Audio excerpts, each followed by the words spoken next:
ಅಣ್ಣ ಇದ್ದಿದ್ರೆ ವಸುಂಧರ ಹೀಗಾಗ್ತಿದ್ಲೆ. ನನ್ನ ದುಃಖವನ್ನೇ ದೊಡ್ಡದು ಮಾಡಿಕೊಂಡು ಕೊರಗಿದೆನೆ ವಿನಃ ಅವಳ ಬಗೆಗೆ ಯೋಚಿಸಲಿಲ್ಲ. ಅವಳು ಹೀಗೆ ಕಂಗೆಟ್ಟಿರುವುದನ್ನು ನೋಡಿ ಅಣ್ಣನ ಆತ್ಮ ಎಷ್ಟು ಸಂಕಟ ಪಡುತ್ತೋ. ಇನ್ಮೇಲೆ ಹೀಗೆ ಆಗುವುದಕ್ಕೆ ಅವಕಾಶ ಕೊಡಬಾರ್ದು.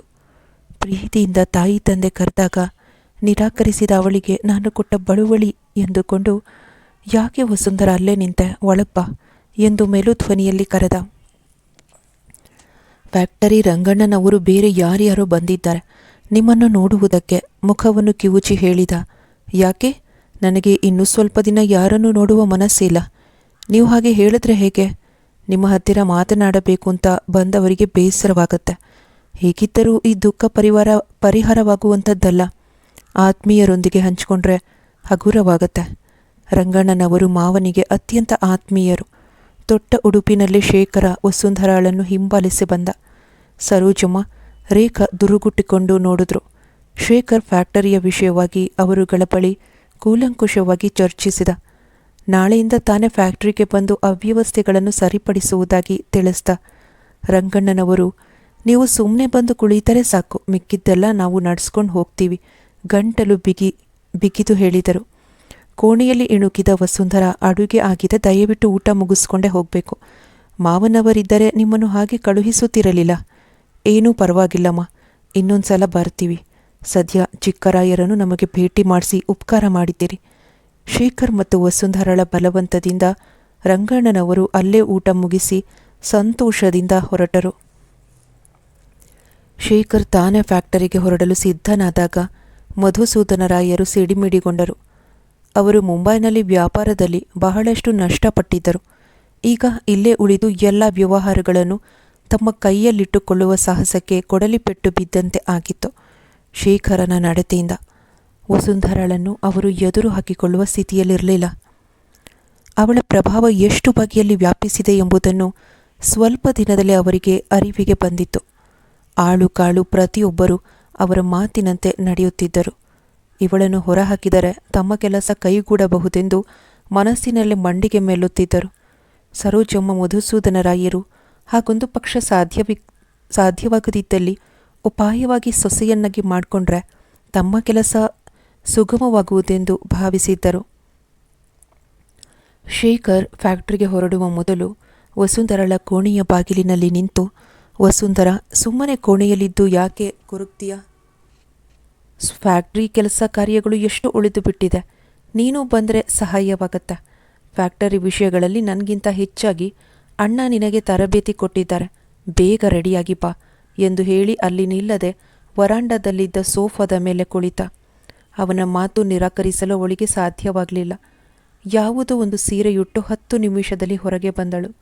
ಶೇಖರನನ್ನು ಹಿಂಬಾಲಿಸಿ ಹೋಗಿ ಕಾರ್ನಲ್ಲಿ ಕುಳಿತಳು.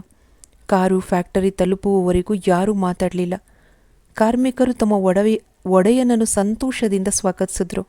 ಮಧುಸೂದನರಾಯರು 20 ದಿನಗಳಲ್ಲಿ ಸಾಧ್ಯವಾದಷ್ಟು ಫ್ಯಾಕ್ಟರಿಯನ್ನು ಹದಗೆಡಿಸಿಬಿಟ್ಟಿದ್ರು. ಎಲ್ಲರಿಗೂ ಕಿರುಕುಳ ಕೊಟ್ಟು ತಾವೊಬ್ಬ ನಿರಂಕುಶ ಪ್ರಭುವಿನ ಹಾಗೆ ನಡೆದುಕೊಂಡು ಕಾರ್ಮಿಕರ ಹೃದಯಗಳಲ್ಲಿ ವಿಷಬೀಜ ಬೆಳೆಯುವಂತೆ ಮಾಡಿದ್ರು. ಅವರ ಅಸಹನೆಗೆ ಒಂದು ಸಲ ರಂಗಣ್ಣನವರೇ ಗುರಿಯಾಗಿದ್ದ ಸಮಾಚಾರವು ಹೊರಬಿತ್ತು. ನಾನು ಮಾವನ ಏನೋ ಅಂದ್ಕೊಂಡಿದ್ದೆ, ಚೆಚೆ ಈ ರೀತಿ ವರ್ತಿಸುತ್ತಾರೆ ಎಂದು ತಿಳಿದುಕೊಂಡಿರಲಿಲ್ಲ ಎಂದು ಶೇಖರ್ ಮಧುಸೂದನರಾಯರ ಬಗ್ಗೆ ಅಸಮಾಧಾನ ವ್ಯಕ್ತಪಡಿಸಿದಾಗ ವಸುಂಧರ ಸಮಾಧಾನ ಹೇಳಿದ್ಲು. ಅವರಿಗೆ ಫ್ಯಾಕ್ಟರಿಯ ವಿಷಯದಲ್ಲಿ ಅನುಭವವಿಲ್ಲ. ಅವರ ಬಗ್ಗೆ ಬೇಸರ ವ್ಯಕ್ತಪಡಿಸುವುದು ನಮ್ಮ ತಪ್ಪು. 2 ಗಂಟೆಗೆ ಸರಿಯಾಗಿ ಭಟ್ಟರೆ ಕ್ಯಾರಿಯರ್ ಹೊತ್ತು ಬಂದಾಗ ಶೇಖರನಿಗೆ ಆಶ್ಚರ್ಯವಾಯಿತು. ಇದೇನ್ರಿ ಭಟ್ರೆ, ನಾವೇ ಅಲ್ಲಿಗೆ ಊಟಕ್ಕೆ ಬರುತ್ತಾ ಇದ್ವಲ್ಲ, ನೀವು ಯಾಕೆ ಇಲ್ಲಿಗೆ ಹೊತ್ಕೊಂಡು ಬರುವ ಸಾಹಸ ಮಾಡಿದ್ರಿ? ಬಿಡಿ ರಾಯರೇ, ಏನು ಮಹಾಸಾಹಸ, 10 ದಿನದ ವ್ಯವಹಾರ ಇರತ್ತೆ, ನಿಮಗೆ ಬಿಡುವಾಗುತ್ತೋ ಇಲ್ವೋ ಅಂತ ನಾನೇ ಬಂದೆ ಎಂದರು ಏದುಸಿರು ಬಿಡುತ್ತಾ. ವಿಶ್ರಾಂತಿ ಕೋಣೆಯ ಟೇಬಲ್ನ ಮೇಲೆ 2 ಎಲೆಗಳಿಗೆ ಭಟ್ಟರು ಬಡಿಸಿದ್ರು. ಶೇಖರ್ ಅರ್ಧ ಊಟ ಮುಗಿಸ್ದಾಗ್ಲೂ ವಸುಂಧರ ಒಂದು ತುತ್ತು ಬಾಯಿಗಿಡದೆ ಕಲಸುತ್ತಿದ್ದಳು. ರಾಯರ ಜೊತೆ ಹಲವಾರು ಬಾರಿ ಅಲ್ಲೇ ಊಟ ಮಾಡ್ತಿದ್ಲು. ಅವರ ಪ್ರೀತಿ ವಾತ್ಸಲ್ಯಗಳು ಕಣ್ಣಿಗೆ ಕಟ್ಟಿದಂತಿದ್ದವು. ಭಟ್ಟರು ಮಮತೆಯಿಂದ, ಊಟ ಮಾಡಮ್ಮ, ನೀನು ಎಷ್ಟು ದಿನ ಆಯಿತು ಸರಿಯಾಗಿ ಊಟ ಮಾಡಿ, ಹೀಗೆ ಮಾಡಿದ್ರೆ ಆರೋಗ್ಯ ಕೆಡುತ್ತೆ ತಾಯಿ. ಇಷ್ಟೊತ್ತು ತಡೆದಿಟ್ಟಿದ್ದ ಕಂಬನಿ ಕಪೋಲದ ಮೇಲೆ ಜಾರಿತು. ಎದ್ದು ಹೋಗಿ ವಾಟರ್ ಬೇಸಿನಲ್ಲಿ ಮುಖ ತೊಳೆದಳು. ಇನ್ನೂ ಅಲ್ಲಿರುವುದು ಅವಳಿಗೆ ಬೇಸರ ಅನ್ನಿಸ್ತು. ನಾನು ನನ್ನ ಗೆಳತಿ ಮನೆಗೆ ಹೋಗಿ ಮನೆಗೆ ಹೋಗುತ್ತೇನೆ ಎಂದು ಶೇಖರನ ಉತ್ತರಕ್ಕೂ ಕಾಯದೆ ಕೆಳಗಿಳಿದು ಬಂದು ಕಾರಿನಲ್ಲಿ ಕುಳಿತಳು. ಡ್ರೈವರ್ ಬಂದು ಎಲ್ಲಿಗೆ ಎಂದು ವಿಚಾರಿಸಿದಾಗ ವಸಂತಳ ಮನೆ ವಿಳಾಸ ಹೇಳಿದ್ಲು. ವಸಂತಳ ಮನೆಯ ಮುಂದೆ ಇಳಿದು ಕಾರನ್ನು ಹಿಂದಕ್ಕೆ ಕಳಿಸಿದಳು. ಮಧ್ಯಾಹ್ನವಾದುದರಿಂದ ಅಲ್ಲಿ ಎಲ್ಲರೂ ಮಲಗಿದ್ದಂತೆ ಕಾಣಿಸ್ತಿತ್ತು. ಮನೆಯಲ್ಲಿ ಸದ್ದು ಗದ್ದಲವೇ ಇರಲಿಲ್ಲ. ಬಾಗಿಲಲ್ಲಿ ನಿಂತು ಕಾಲಿಂಗ್ ಬೆಲ್ ಒತ್ತಿದಳು. ಕೆದರಿದ ಕೂದಲಿನ ನಿದ್ದೆಯ ಕಣ್ಣಿನ ವಸಂತ ಎದ್ದು ಬಂದು ಬಾಗಿಲು ತೆಗೆದು ಇವಳನ್ನು ನೋಡಿ ಆಶ್ಚರ್ಯದಿಂದ ಉದ್ಗರಿಸಿದಳು. ಏನೇ ಇದ್ದಕ್ಕಿದ್ದ ಹಾಗೆ ಬಂದ್ಬಿಟ್ಟಿದೀಯಾ? ಗಾಳಿ ಏನಾದರೂ ನಮ್ಮನೆ ಕಡೆ ಬೀಸ್ತಾ? ಅಪರೂಪಕ್ಕೆ ಬಂದ್ರೇನೆ ಈ ಪಾಟಿ ಮರ್ಯಾದೆ. ಬಾಗಿಲಿನಲ್ಲಿ ನಿಂತವಳನ್ನು ಒಳಗೆ ಕರೆಯದೆ ಮಾತನಾಡ್ತಿದ್ದೀಯಾ? ಇನ್ನು ದಿನ ಬಂದರೆ ಮುಗೀತು.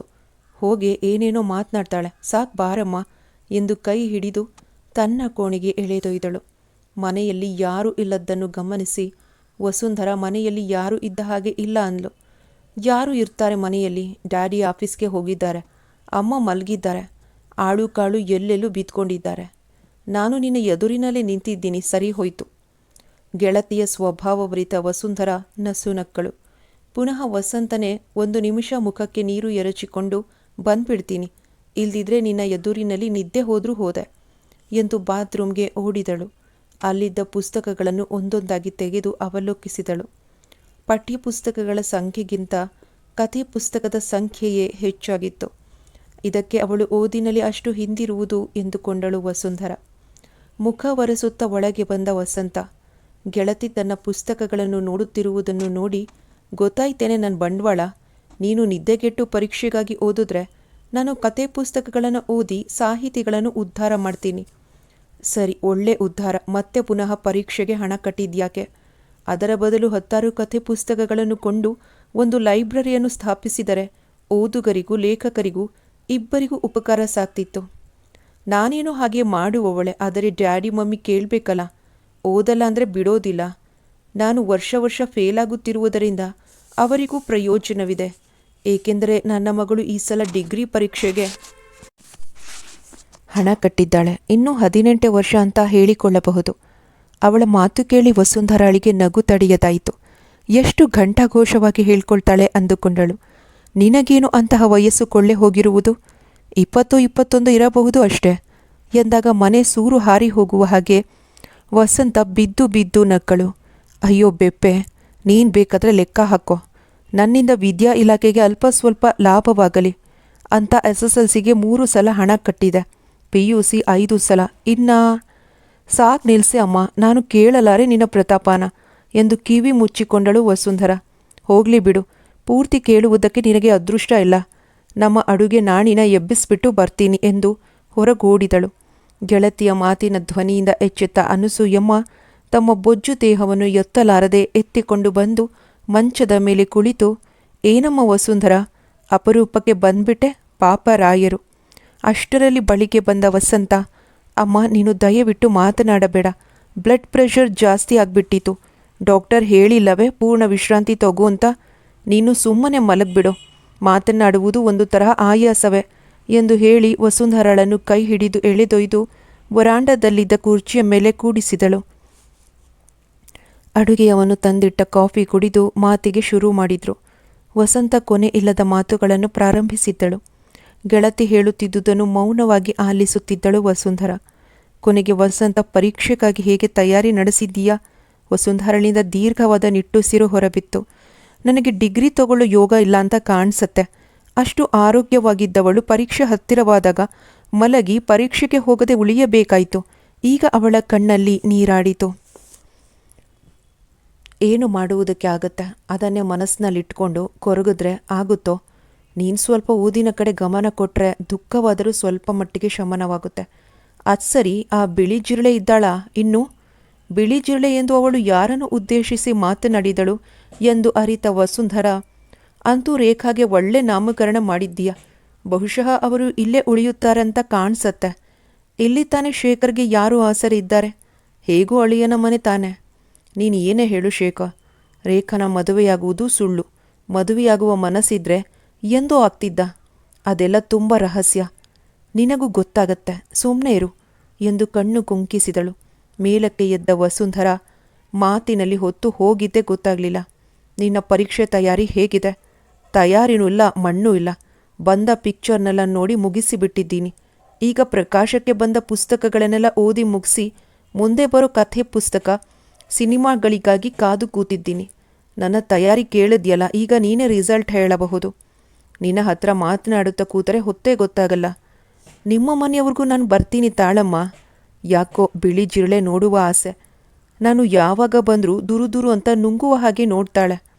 ಗೆಳತಿಯರಿಬ್ಬರು ಮನೆಗೆ ಬರುವ ವೇಳೆಗೆ ಎಲ್ಲ ಬೆತ್ತದ ಕುರ್ಚಿಗಳ ಮೇಲೆ ಕುಳಿತು ಕಾಫಿ ಸೇವನೆಯಲ್ಲಿದ್ದರು. ಶೇಖರ್ ಸಹ ಇದ್ದ. ಶೇಖರ್ ಮನೆಗೆ ಒಬ್ಬನೇ ಬಂದಾಗ ಮಧುಸೂದನರಾಯರು ಸರೋಜಮ್ಮನಿಗೆ ಎಷ್ಟು ತೃಪ್ತಿಯಾಯಿತು. ಕೃತಿಕಾ ಪ್ರೀತಿಯನ್ನು ನಟನೆ ಮಾಡಿ ಆದರಿಸಿದರು. ಶೇಖರ್ ನಿಮ್ಮ ತಂದೆ ವಸುಂಧರಳನ್ನು ತನ್ನ ಮಗಳ ಹಾಗೆ ಸಾಕಿದ್ರು. ಅವರು ಸತ್ತ ವರ್ಷದೊಳಗಾಗಿ ಮದುವೆ ಮಾಡಿದ್ರೆ ಅವರಿಗೆ ಕನ್ಯಾದಾನದ ಫಲ ಲಭಿಸತ್ತೆ. ಗಂಡನ್ನು ಬೇರೆ ಕಡೆ ಹುಡುಕ್ಬೇಕಾಗಿಲ್ಲ. ನಮ್ಮ ಸುರೇಶನಿಗೆ ಮಾಡಿಕೊಂಡು ಬಿಡುತ್ತೇವೆ. ಸರೋಜಮ್ಮನ ಮಾತಿನಲ್ಲಿ ಕುಟಿಲತೆ ಇರುವುದನ್ನು ಕಂಡು ಶೇಖರ್, ಏನತ್ತೆ, ವಸುಂಧರ ಅವರಿಗೆ ಹೇಗೆ ಮಗಳಾಗ್ತಾಳೆ? ಅವಳನ್ನು ಹೆತ್ತ ತಂದೆ ಸತ್ತಿದ್ದರು. ಈಗ ಇನ್ನೊಬ್ಬ ತಂದೆ ತಾಯಿ ಜೀವಂತವಾಗಿದ್ದಾರೆ. ಅವರು ಕೂತು ಮಗಳ ಕನ್ಯಾದಾನ ಮಾಡ್ತಾರೆ. ಅಂಥದ್ರಲ್ಲಿ ಅಣ್ಣನಿಗೆ ಹೇಗೆ ಕನ್ಯಾದಾನದ ಪುಣ್ಯ ಬರುತ್ತೆ? ಆ ವಿಷಯ ಇರಲಿ. ಬೇರೆ ಎಷ್ಟು ಜನ ಇದ್ದರೂ ಮಗಳ ಹಾಗೆ ಸಾಕಿದ್ದು ಭಾವ ತಾನೆ. ಯಾರೇ ಧಾರೆ ಎರೆದು ಕೊಟ್ಟರೂ ಕನ್ಯಾದಾನದ ಪುಣ್ಯ ಭಾವನಿಗೆ ಸೇರುತ್ತೆ ಎಂದು ಮಧುಸೂದನರಾಯರು ಹೆಂಡತಿಯ ಮಾತನ್ನು ಸಮರ್ಥಿಸಿಕೊಂಡರು. ಅದೇನೋ ಮಾವ, ನನಗೆ ಆ ವಿಷಯ ಏನು ಗೊತ್ತಾಗತ್ತೆ. ಅಣ್ಣನನ್ನು ಕಳೆದುಕೊಂಡ ದುಃಖನೇ ಆರಿಲ್ಲ. ವಸುಂಧರನ ಅವರ ಅಪ್ಪ ಅಮ್ಮನ ವಿಚಾರಿಸಿ ಅವರೊಪ್ಪಿದರೆ ಎಲ್ಲ ಜವಾಬ್ದಾರಿ ನಾನು ಹೊತ್ತುಕೊಳ್ಳುವುದಕ್ಕೆ ಸಿದ್ಧವಾಗಿದ್ದೀನಿ ಎಂದು ನಿರಾಸಕ್ತಿಯಿಂದ ಕುರ್ಚಿಗೆ ಒರಗಿ ಬಾನನ್ನು ದಿಟ್ಟಿಸತೊಡಗಿದ. ಅಷ್ಟರಲ್ಲಿ ವಸಂತ ಬಂದಿದ್ದರಿಂದ ಮಾತು ಬೇರೆ ಕಡೆ ತಿರುಗಿತು. ವಸಂತಾಳಿಗೆ ಅಲ್ಪ ಸ್ವಲ್ಪ ಶೇಖರ್ ಪರಿಚಯವಾಗಿದ್ದ. ಮೊದಲೇ ವಾಚಾಳಿಯಾದವಳು. ನೇರವಾಗಿ ಅವರುಗಳು ಕುಳಿತಿದ್ದ ಸ್ಥಳಕ್ಕೆ ನಡೆದಳು. ವಸುಂಧರ ಬೇಸರದಿಂದಲೇ ಅವಳನ್ನು ಹಿಂಬಾಲಿಸಿದಳು. ರೇಖಾ ತಟ್ಟನೆ ಎದ್ದು ಒಳಗೆ ಹೋದಳು. ಯಾವ ಸಂಕೋಚವೂ ಇಲ್ಲದೆ ವಸಂತ ಅವಳ ಕುರ್ಚಿಯನ್ನು ಆಕ್ರಮಿಸಿದಳು. ಶೇಖರ್ ನಗುನಗುತ್ತಾ ಮಾತನಾಡಿದ. ಮಧುಸೂದನರಾಯರು ಸರೋಜಮ್ಮ ದುರ್ದನ ತೆಗೆದುಕೊಂಡವರಂತೆ ಮೇಲಕ್ಕೆದ್ದರು. ವಸಂತ ಗೆಳತಿಯನ್ನು ಎಳೆದು ಕೂಡಿಸಿದಳು. ಶೇಖರ್ ಆಳು ರಾಮನಿಗೆ ಸನ್ನೆ ಮಾಡಿದ. ಭಟ್ಟರು ಇಣುಕಿ ನೋಡಿ ತಿಂಡಿ ತಟ್ಟೆಗಳ ಸಮೇತ ಬಂದರು. ವಸಂತಾಳ ಬದಲು ವಸುಂಧರಾಳೆ, ಭಟ್ಟರೆ, ಇಷ್ಟು ಹೊತ್ತಿನಲ್ಲಿ ಎಂಥ ತಿಂಡಿ? ಈಗ ತಾನೇ ವಸಂತನ ಮನೆಯಲ್ಲಿ ಮುಗಿಸ್ಕೊಂಡು ಬಂದಿದ್ದೇವೆ. ಮನೆಯವಳಾಗಿ ನೀನೇ ಹೀಗೆ ಹೇಳಿದ್ರೆ ಬಂದ ಅತಿಥಿಗಳು ತಿನ್ನುವುದಕ್ಕೆ ಸಾಧ್ಯವೇ ಎಂದು ಶೇಖರ್ ಮೃದುವಾಗಿ ಆಕ್ಷೇಪಿಸಿದ. ಅವನ ಮಾತಿನಿಂದ ವಸುಂಧರ ತಲೆ ತಗ್ಗಿಸ್ಬೇಕಾಯ್ತು. ವಸಂತನೇ ವಾತಾವರಣ ತಿಳಿ ಮಾಡಿ ತಿಂಡಿ ತಟ್ಟೆಗೆ ಕೈ ಹಾಕಿದ್ಲು. ಅವಳ ಬಲವಂತದಿಂದ ಶೇಖರ್ ಸಹ ತಿಂಡಿ ತಿನ್ನಬೇಕಾಯ್ತು. ನೋಡಿ, ನಾನೇನು ನಿಮ್ಮ ವಸುಂಧರ ಹಾಗೆ ನಾಚಿಕೊಳ್ಳುವುದಿಲ್ಲ. ನಮ್ಮ ತಂದೆ ನಿಮ್ಮನ್ನು ಏರೋಡ್ರಮ್ನಲ್ಲಿ ನೋಡಿದ ದಿನವೇ ನೀವು ಒಂದು ಒಳ್ಳೆ ವರ ಅಂತ ನಿಶ್ಚಯಿಸಿಕೊಂಡು ನನ್ನ ಹತ್ತಿರ ಪ್ರಸ್ತಾಪಿಸಿದರು. ನಾನು ಹೇಳ್ದೆ, ಅಣ್ಣ, ನಿಮಗೆ ಬುದ್ಧಿ ಇಲ್ವಾ? ರಾಯರು ಮಗನಿಗಾಗಿ ಚಿನ್ನದ ಪ್ರತಿಮೆನೆ ತಂದು ಮನೆಯಲ್ಲಿಟ್ಕೊಂಡಿದ್ದಾರೆ. ಸುಮ್ಮನೆ ನೀನು ಇಲ್ಲದ ಪ್ರಯಾಸ ಪಡ್ತೀಯಾ ಅಂತ. ನನ್ನ ಮಾತು ನಿಜ ತಾನೆ ಎಂದು ವಸುಂಧರಳ ಕಡೆ ತುಂಟ ನೋಟ ಬೀರಿದಳು. ಯಾವುದೋ ಯೋಚನೆಯ ಗುಂಗಿನಲ್ಲಿದ್ದಳು ವಸುಂಧರ. ಇವಳ ಮಾತುಗಳನ್ನು ಗಮನಿಸುವ ಸ್ಥಿತಿಯಲ್ಲಿರಲಿಲ್ಲ. ವಸುಂಧರನ ಮದುವೆ ಮಾತಿನಿಂದ ಬೇಸರಗೊಂಡಿದ್ದ ಅವನ ಹೃದಯ ವಸಂತಳ ಮಾತಿನಿಂದ ಅರಳಿತು. ಮನ ಪೂರ್ತಿ ನಕ್ಕ. ಅವನ ನಗೆಗೆ ವಸಂತಳ ನಗೆ ಸೇರಿದಾಗ ವಸುಂಧರ ಗಾಬರಿಯಾದಳು. ಇಬ್ಬರ ಮುಖಗಳನ್ನು ನೋಡಿದ್ಲು. ಅವರ ಮುಖಗಳಲ್ಲಿ ತುಂಟತನದ ಛಾಯೆ ಇತ್ತು. ಈಗ ನಗುವಂಥ ಮಾತುಕತೆ, ಸನ್ನಿವೇಶ ಏನಿತ್ತು ಎಂದು ಯೋಚಿಸಿದಳು. ಬಗೆಹರಿಯದಿದ್ದಾಗ ಪ್ರಶ್ನಿಸಿಯೇ ಬಿಟ್ಟಳು. ವಸಂತ, ಈಗ ನಗುವಂಥದ್ದು ಏನು ನಡೆಯಿತಮ್ಮ? ನಿಮ್ಮ ನಗುವಿನಿಂದ ನನಗೆ ಗಾಬರಿಯಾಯಿತು. ಒಳ್ಳೆ ಹುಡುಗಿ, ಏನೂ ಇಲ್ಲ.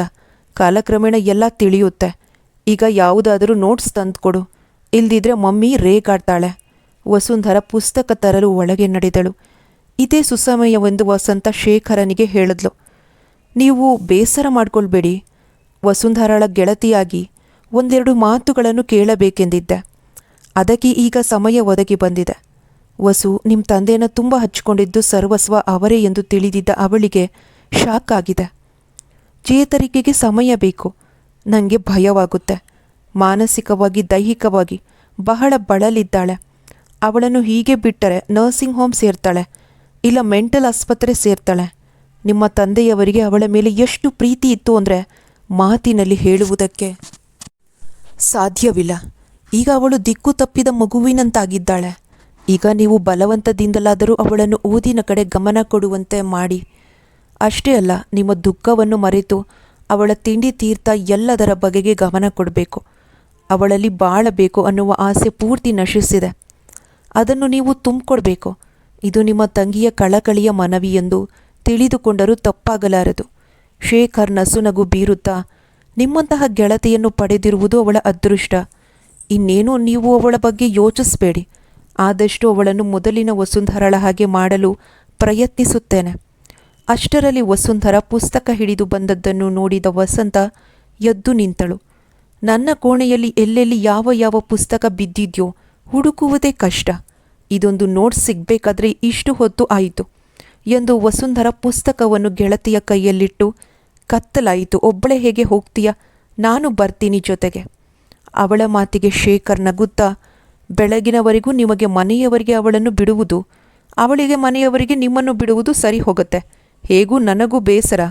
2 ಸಲ ತಿಂಡಿ ತಿಂದಿದ್ದಾದರೂ ಅರಗ್ಲಿ, ಕಾರ್ನಲ್ಲಿ ಬಿಟ್ಟು ಬರೋಣ ನಡಿ ಎಂದು ವಸುಂಧರಳಿಗೆ ಹೇಳ್ದ. ಕಾರು ಹೊರಟಾಗ 3 ಜೊತೆ ಕಣ್ಣುಗಳು ಅಸಹನೆಯಿಂದ ನೋಡಿದವು. ವಸಂತನ ಮನೆಯ ಮುಂದೆ ಇಳಿಸಿ ಕಾರನ್ನು ಲಾಲ್ಬಾಗ್ ಕಡೆ ತಿರುಗಿಸಿದ. ವಸುಂಧರಳಿಗೆ ಮನೆಯ ಉಸಿರು ಕಟ್ಟುವ ವಾತಾವರಣಕ್ಕಿಂತ ಹೊರಗಿರುವುದೇ ಮೇಲನ್ನಿಸ್ತು. ಇಬ್ಬರು ಲಾಲ್ಬಾಗ್ನ ಹುಲ್ಲಿನ ಮೇಲೆ ಕುಳಿತರು. ವಸುಂಧರ ಸುತ್ತಲೂ ನೋಡುವುದರಲ್ಲಿ ಮಗ್ನಳಾಗಿದ್ದಳು. ಆದರೆ ಶೇಖರ್ ಅವಳನ್ನೇ ನೋಡ್ತಿದ್ದ.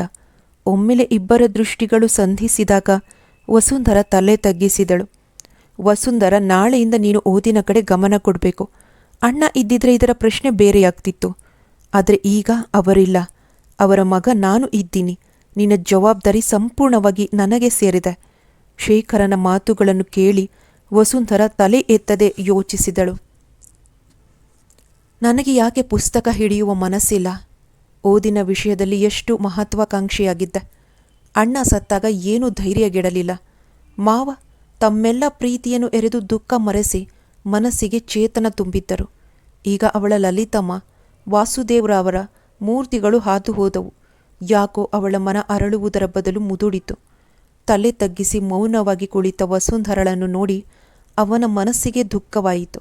ಈ ಹುಡುಗಿ ಅಣ್ಣನನ್ನು ಎಷ್ಟು ಹಚ್ಕೊಂಡು ಬಿಟ್ಟಿದ್ದಾಳೆ ಅನ್ನಿಸ್ತು. ಮಾತಾಡು ವಸುಂಧರ, ಮೌನ ಸಹಿಸುವುದಕ್ಕೆ ನನ್ನಿಂದ ಸಾಧ್ಯವಿಲ್ಲ. ಶೇಖರನ ಮಾತಿನಲ್ಲಿದ್ದ ನೋವನ್ನು ಗುರ್ತಿಸಿದ ವಸುಂಧರ ತಲೆ ಎತ್ತಿದಳು. ಇಬ್ಬರ ನೋಟಗಳು ಬೆರೆತಾಗ ಸಮಾನ ದುಃಖಿಗಳು ಅನ್ನಿಸ್ತು. ಆದಷ್ಟು ಪ್ರಯತ್ನಿಸ್ತೀನಿ, ಪ್ರಯತ್ನಪೂರ್ವಕವಾಗಿ ಹೇಳಿ ಮುಗಿಸಿದ್ಲು. ಇವತ್ತಿಗೆ ನಿನ್ನ ದುಃಖ ಮರೆತು ಆದಷ್ಟು ಗೆಲುವಾಗಿರುವುದಕ್ಕೆ ಪ್ರಯತ್ನಿಸು. ಸರೋಜತೆ ನಿನ್ನನ್ನು ಸೊಸೆಯಾಗಿ ಮಾಡಿಕೊಳ್ಳುವುದಕ್ಕೆ ತುಂಬ ಆಸೆ ಪಡುತ್ತಾ ಇದ್ದಾರೆ. ಈ ಸಂಜೆ ನೀನು ಬರುವುದಕ್ಕೆ ಮೊದಲು ಅದೇ ಪ್ರಸ್ತಾಪ ಮಾಡಿದ್ದರು. ಆದರೆ ಆ ಮಾತು, ಶೇಖರನ ಮಾತಿನಿಂದ ಅವಳಿಗೆ ಶಾಕ್ ಹೊಡೆದ ಅನುಭವವಾಯಿತು. ಇಂತಹ ಪರಿಸ್ಥಿತಿಯಲ್ಲಿ ತನಗೆ ಮದುವೆ, ಮಾವ ಬದುಕಿದ್ದರೆ ಈ ಮಾತಿಗೆ ಅವಕಾಶ ಇರಲಿಲ್ಲ. ಪಾಪ ಶೇಖರ್ ಏನು ಹೇಳಬಲ್ಲ ಎಂದುಕೊಂಡು, ದಯವಿಟ್ಟು ಕ್ಷಮಿಸಿ, ನನಗೆ ಈಗ ಮದುವೆಯಾಗುವ ಮನಸ್ಸಿಲ್ಲ. ನಿಮ್ಮ ಮಾತಿನಂತೆ ಡಿಗ್ರಿ ಮುಗಿಸಿ ಕೆಲಸಕ್ಕಾಗಿ ಪ್ರಯತ್ನಿಸಿ ನಂತರ MSc ಮಾಡುವ ಯೋಚನೆ. ಅವಳ ಮಾತು ಪೂರ್ತಿ ಮಾಡುವ ಮೊದಲೇ ಶೇಖರ್ ಸಿಡಿದೆದ್ದ. ನೀನು ಕೆಲಸಕ್ಕೆ ಸೇರಿ MSc ಮಾಡಿಕೊಳ್ಳುವಂಥ ಪರಿಸ್ಥಿತಿ ಏನು ಬಂದಿದೆ? ನಿನಗೆ ಇಲ್ಲಿ ಇರಲು ಇಷ್ಟವಿಲ್ಲದಿದ್ದರೆ ನಿಮ್ಮ ತಾಯಿ ಮನೆಯಲ್ಲಿರಬಹುದು. ತಂದೆಯವರು ಎಲ್ಲದರಲ್ಲೂ ನಿನಗೆ ಸಮಪಾಲು ಬರೆದಿದ್ದಾರೆ ವಿಲ್ನಲ್ಲಿ. ಯಾಕೆ ನಿನ್ನ ಮನೆಯಲ್ಲೇ ನಿನಗೆ ಬೇಸರ ಬಂತೆ? ವಸುಂಧರ, ನಿನ್ನ ಮಾತಿನಿಂದ ನನ್ನ ಮನ ಎಷ್ಟು ಬೇಸರ ಪಟ್ಟಿದೆ ಗೊತ್ತೇ? ಶೇಖರನ ಕಣ್ಣಿನಲ್ಲಿ ಮೂಡಿದ ನೋವನ್ನು ಕಂಡು ಕಸಿವಿಸಿಗೊಂಡಳು. ಯಾಕೋ ನನ್ನ ಮನಸ್ಥಿತಿನೇ ಸರಿಯಾಗಿಲ್ಲ. ನಾನು ಏನು ಮಾತನಾಡುತ್ತೀನಿ ಎನ್ನುವುದೇ ನನಗೆ ಗೊತ್ತಾಗುವುದಿಲ್ಲ. ನನ್ನ ಮನೆ ಎಂಬ ಅಭಿಮಾನ ನನಗಿರದಿದ್ದರೆ ನಾನು ಅಂದೇ ಅಮ್ಮನ ಜೊತೆಯಲ್ಲಿ ಊರಿಗೆ ಹೋಗ್ತಿದ್ದೆ. ಅವಳ ಧ್ವನಿ ಭಾರವಾಯಿತು. ಗಂಟಲಿನಿಂದ ಮಾತುಗಳೇ ಹೊರಡಲಿಲ್ಲ. ಶೇಖರ್ ಮೇಲಕ್ಕೆದ್ದು, ವಸುಂಧರ ಹೋಗೋಣ ನಡಿ. ಯಾಕೋ ಇವತ್ತು ಮನೆಯಲ್ಲಿ ಊಟ ಮಾಡುವ ಮನಸ್ಸಿಲ್ಲ. ಇಲ್ಲೇ ಎಲ್ಲಾದರೂ ಹೋಟೆಲ್ನಲ್ಲಿ ಊಟ ಮಾಡ್ಕೊಂಡು ಹೋಗೋಣ. ವಸುಂಧರ ಮರು ಮಾತನಾಡದೆ ಶೇಖರನನ್ನು ಹಿಂಬಾಲಿಸಬೇಕಾಯಿತು. ಶೇಖರ ಅವಳು ಸರಿಯಾಗಿ ಊಟ ಮಾಡುವವರೆಗೂ ಬಿಡಲಿಲ್ಲ.